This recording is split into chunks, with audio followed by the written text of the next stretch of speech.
out here in Fulton meeting a young man that I met the other day. I was actually out at Scott Jeffrey's Performance. 17-year-old Hunter Hollenbeck came in looking for some parts, and it wasn't just a couple of Heim joints and stuff like that. He actually put it in a pretty good order, and he has put some of those parts on his Sportsman. He has raced the last 3 years. This will be his third year in the Sportsman division. 2022, kind of got his feet wet a little bit, did some novice stuff. Last year came out, ran the first night in novice, won, and then decided, okay, let's go ahead and move up. He ran there, did pretty well. This year he's got a new car. He had a 17 before. Now he's got a 23 car that is brand new. Picked it up from our friend Phil Vigneri. He's got a go-kart background.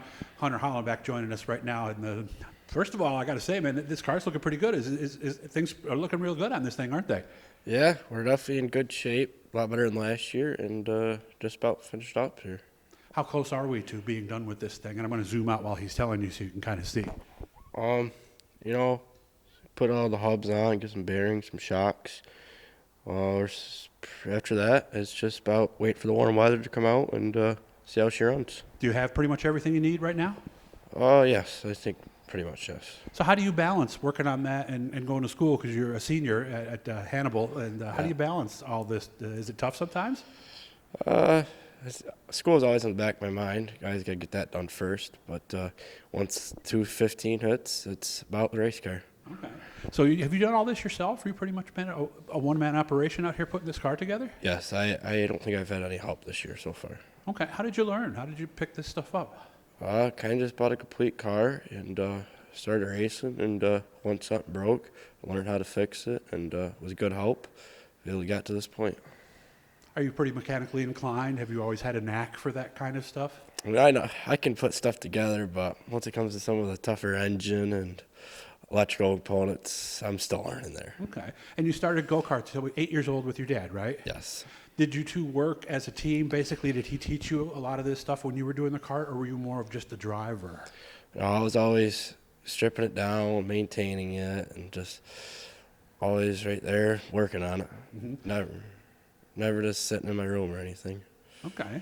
So you wanted to know that was, and you knew that was an important part of being a race car driver, was being able to work on the stuff. Yes.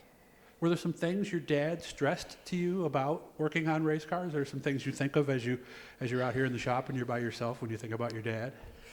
You always got to obviously do your work and don't half-ass anything.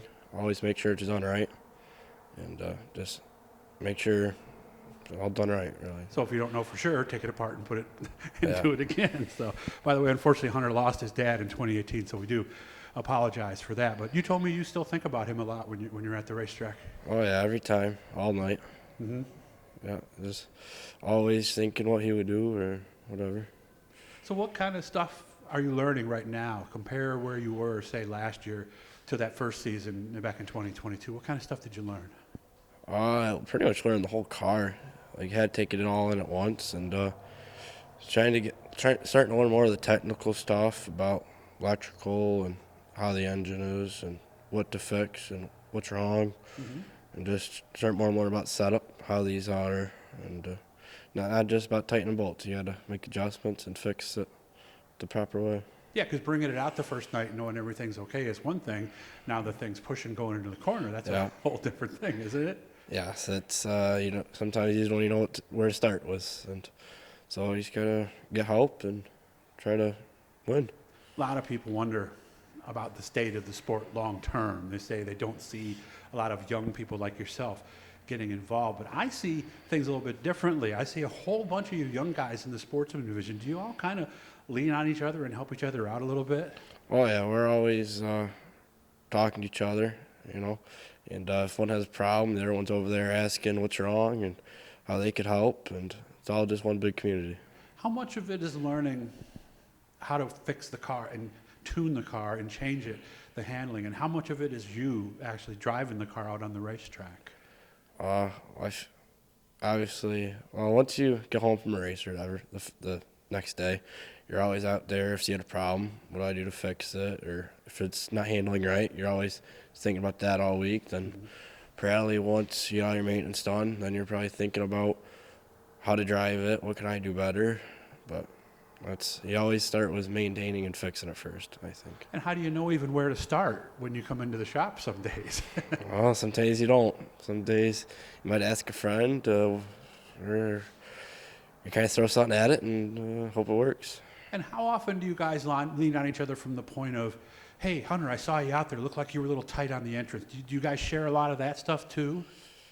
A little bit. It's obviously nobody wants to give away their setup tips or anything, but yeah, they're definitely always asking or telling you what you did wrong or how the car looks. Okay. Definitely got a lot of feedback about that. So where did you improve last year in 23, do you think? I think probably by the end of the season, I finally calmed down behind the wheel. Started realizing that a little slower is faster. Take it easy going in the corner, not necessarily just ramp on throttle all the time. Just be easy on it. Yeah, because Fulton, let's be honest, that track can get pretty slick at times, can't it?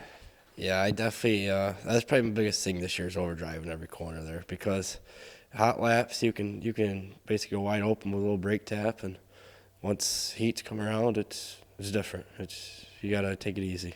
Do they usually move you around in the order, like sometimes you're first, sometimes you're last? Do they do a lot of that kind of stuff to give you that feel of the different track conditions? Yeah, I mean, I was pretty much always in the back this year, but I didn't really get a good handicap at all, so always in the back, just learning, avoiding traffic. Okay. And sometimes some guys will tell me when you're still getting started, like you are, sometimes being in the back can be a little bit of an advantage because you can watch what everybody else is doing and pick things up. Do you agree? Yeah, you can definitely see where other people are running and see where you're faster and try to learn the lines a little different because you have people to pace yourself off of. So coming in this year with a new car, I imagine that expectations are high, and if anything, you might have to temper those a little bit, right? Because I imagine you're just excited to have all new stuff out there on the racetrack. Yeah, I'm definitely hoping for a good night one and hopefully a really good year. What would be a good year? I mean, do you set goals? Do you come in, or do you just want to keep learning and maybe win a heat, something like that? Well, it's kind of a big goal, but I'm hoping for just at least one regular win this year. Okay. If I can get that, that'd be a year accomplished right there. Do you anticipate broadening and going to some other tracks somewhere down the road, or are you going to stay pretty much at Fulton for now? No, I think we're going to hit up what dirt car shows we can. Okay. Try that, and hopefully Dirt Week. That'd be cool to do this year. And whatever's rained out, go somewhere else. And you'll be graduated by then, so you'll actually be able to go Yes. to Dirt Week and all that. What do you want to do after school? Have you given that much thought? Right now, looking into get a CDL and find a truck driving job and make some money. Very good. Well, all right. Let's see how you do. I was talking to him. Actually, I talked to his mom, Lisa, about this earlier. I said, and this is good advice for all you guys. When you're in the shop, practice the sponsors. Pretend, I know he's a Kyle Busch fan. Pretend you're Kyle Busch. Let's say a guy comes up to you, asks you how the car's running. All right, let's hear your sponsors. Got him. Do you need to think about it? Do you need to check or? Sponsors, Motivated Creations on the side of it. He's a great guy, helps me out a lot. We got J&S Paving. He's a good Millennium State Music, and American Legion. Yeah, uptown. Yeah, they're all good. It'll get easier. Trust me. It'll get easier. So look for the 72 out this year. What's it going to look like? I mean, we just got the pink on there right now from the panels. What's it going to look like? I think we're going to keep pretty basic this year. I think we're just going to put in some black and white and maybe do maybe a little blue in there. Just keep it nice and simple, nice and clean. Very good. So look for him out there at Fulton and maybe traveling later in the years. Guys, of course, make sure to subscribe. Turn on the notifications. If you got any plumbing issues, make sure to call my friend, Earl Rudy, over at Rudy Plumbing, 638-RUDY. Easy to remember, whether it's a water heater at 2 in the morning or just a faucet you need to change or you got a drain that's all clogged up, they are the people to call. Thanks for having me out. Make sure to keep me posted as the season goes on, okay, Hunter? Thank you. Look for Hunter and his number 72 at Fulton Speedway this season.